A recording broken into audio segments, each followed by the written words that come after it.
My name is Peter Walker. Today I just wanted to do a little introduction to drawing materials. What I want to go over in terms of materials are the surface, or what you're drawing on, the materials that you're drawing with, and the materials that you're removing marks with.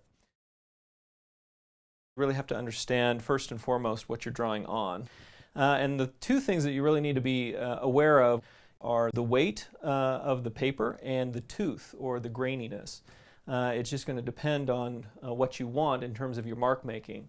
A smooth or a thin-toothed surface is going to create a much more polished surface, almost reflective surface, whereas if you choose something with more grain to it or more tooth to it, it's going to be a little bit rougher, and it's going to allow for a lot more texture.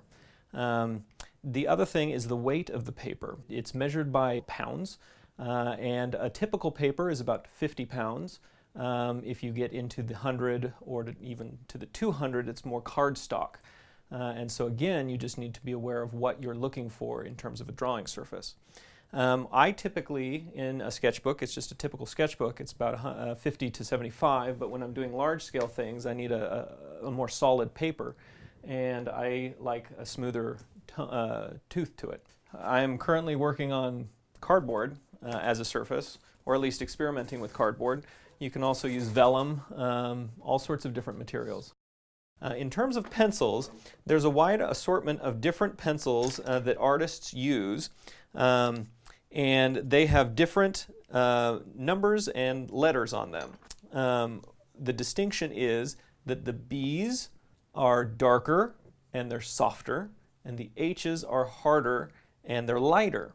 The reason being is the compression of the graphite on the pencil. When you rub against the surface, does a lot come off or a little? B's are very soft, so they're dark marks. The H's are very hard, so very light marks. Typically, I use a range from about 6B up until about 4H. That's the range that I use, and that's the typical range. If you go to the store, you'll usually be able to find packets of those pencils. What you want to do is make sure that the pencil is doing the work. You don't necessarily want to press too hard or press too soft. You can, obviously, and that helps with your mark making. But if you're constantly doing that, you might just want to change to a different pencil because it will give you a different mark and a different feel. You would never want to put an art pencil in an electric pencil sharpener. A manual pencil sharpener is much better. What I typically do is I take a pocket knife or an X-Acto knife. I whittle down the end of it, and then I use a sandpaper pencil sharpener to obtain a sharp point on the pencil. The other thing that I find that this is really good for is that if I just put the pigment onto the sandpaper, then I can pick it up with my blending stick and I can apply it directly with the blending stick. Erasers. There are all sorts of different types of erasers, and each eraser, just like the different types of pencils, offers you a different technique or a different mark that you can make. These are not just for erasing what you might consider mistakes. I typically use erasers more to create marks than to erase marks. And so you can have erasers that are detail work, that you can erase small amounts to create highlights, larger areas to create more texture. And then if you just need to lighten an area or a tone, you can use a kneaded eraser where you just push and pull and it will lift some of the graphite off the surface. You can also use this to create really interesting textures. The other thing that you can be aware of are what's called blending sticks.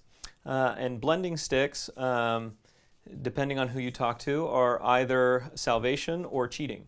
I don't think that anything is cheating if it accomplishes what you want to accomplish. And so a blending stick basically is a way to smooth out areas so it's less grainy and to do fine detail work. They come in an assortment of different sizes, from very small to very thick. You can use the point to blend very small areas, or you can use the fat of the point to blend large areas. I find that I not only use my blending sticks to blend, but a lot of times I use it as a mark maker. And that's why some of these are really filthy.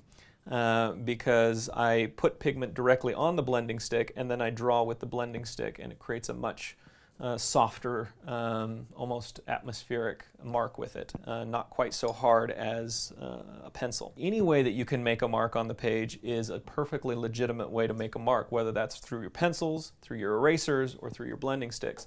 I also use paper towels, Q-tips, toilet paper. Any and all material that I can find to make the mark that I'm looking for is a perfectly legitimate way of drawing.